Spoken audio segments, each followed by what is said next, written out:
Alright, this is the muffin top. It's our latest small wave offering. Over the years we've built plenty of boards that are short and stubby, but what I wanted to do is combine several elements that I hadn't really combined before.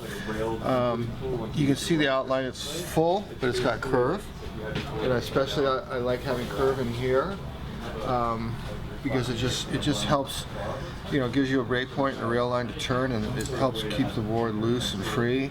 And a lot of the short stubby boards, I believe, in my humble opinion, are missing curve in here. And so while they plane well and they have drive, it's hard to break your line, and the board will tend to ride flatter on the water. This tail, some people call it an arc tail. I call it a greeno tail. You know, I just like the curve back there, but I still like the corners for a little bit of pop out of turns. The deck is flat and for lower center of gravity, and also the flatter the deck, the closer the top and the bottom are together, and that facilitates more flex.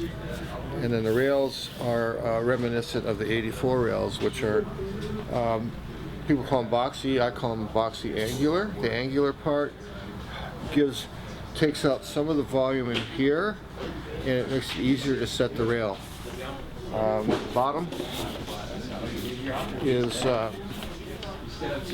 slight roll in here to release, and then light concave here, and then I don't see it, but there's V that splits into a double, and I always like a little bit of lift off the corners to help finish turns off. We build them in PU, polyester.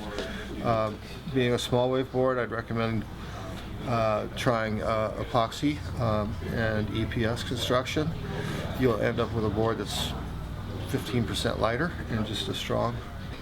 One of the other things about the muffin top is I wanted to have a signature color, and I'd like to take full credit for it, but I actually saw one of Ben McTavish's boards on Instagram, which was the inspiration, and I thought that looks great, but why not do it in a whole different variety of like pastel colors?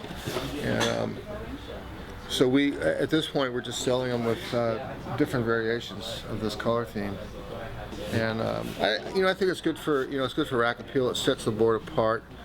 Someone's riding the board or walking down the beach with it, you go, oh, that's a muffin top. So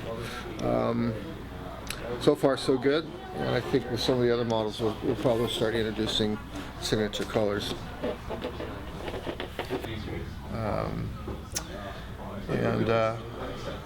The feedback we've been getting so far, we've probably got about 30 or 40 boards in the water. It's been fantastic. So this is the muffin top.